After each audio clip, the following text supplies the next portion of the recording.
I still remember the moment clearly.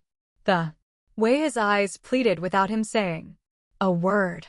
His name was Jason, my best friend's younger brother, freshly 21 and lost in a world that didn't seem to care about him. He had just moved into our neighborhood after dropping out of college, a shadow of the bright, ambitious boy I had once known. I hadn't seen him in years, not since those childhood summers when he would tag along behind us, always quiet, always watching.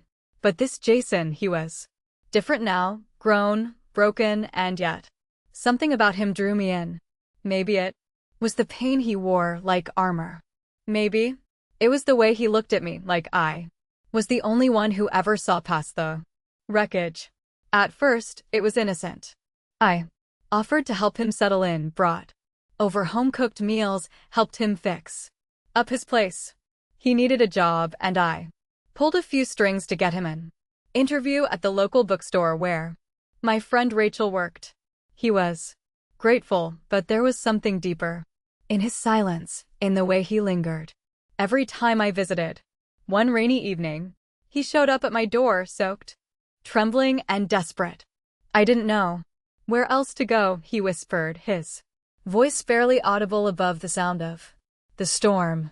I gave him a towel, made tea, and sat beside him on the couch. His hands were cold, his eyes red. "You've always been kind to me," he said, voice cracking. "You don't know what that means." I smiled gently, placing a hand over his. Sometimes people just need someone to believe in them. He looked up at me with that haunted gaze, and for a moment, the air changed. Time paused. I wanted to help him, and I couldn't resist. From that night on, things between us changed. He started spending more time in my house. At first, it was practical meals, laundry, the occasional ride to work. But it turned into late-night conversations about life, the kind where the world outside disappears.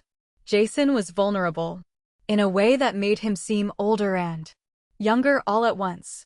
He confided in me about his struggles, his battles with self-worth, with feeling like he never measured up.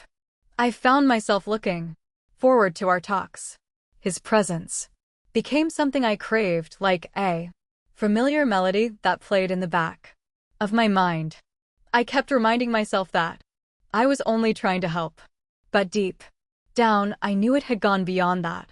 One night, after a particularly long shift, I found him asleep on my couch.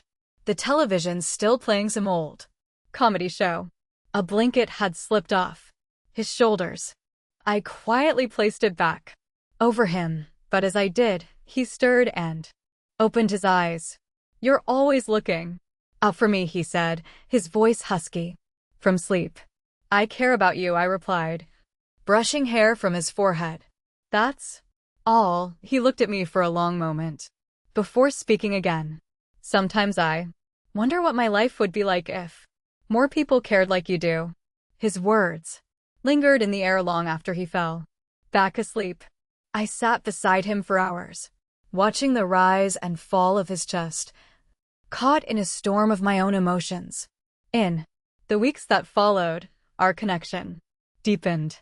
He helped me paint my guest room, fix a leaky faucet, even reorganize my garage. We laughed more, shared stories, and leaned into a comfort that felt too natural.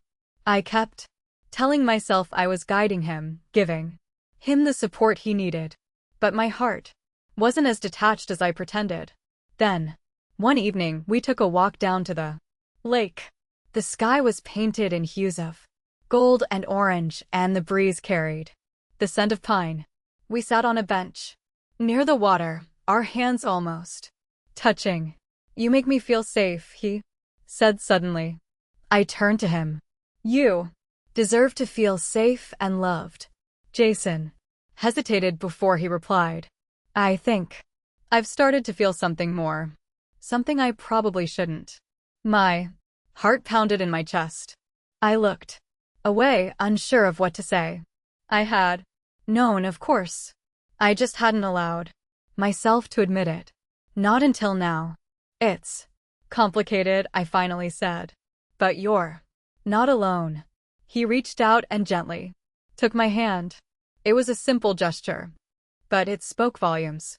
We sat like that for a while, saying nothing, just watching the water ripple in the fading light. From that day on, there was a quiet understanding between us. We never crossed any lines, but the emotional closeness grew. Friends began to notice. My best friend, Emily, his sister, asked me outright one day, "Are you getting too close to Jason?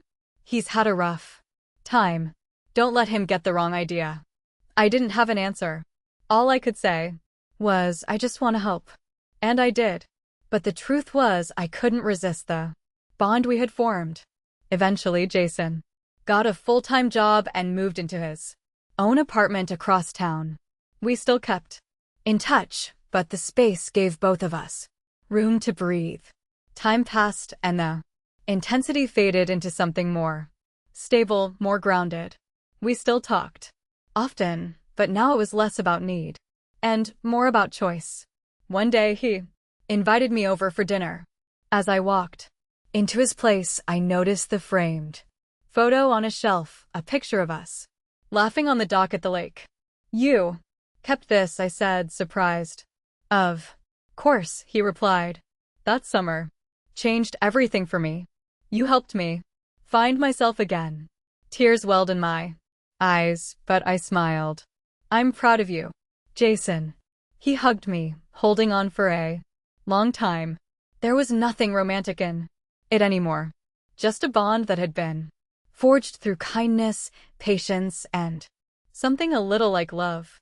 I wanted to help him, and in the end I think we both saved each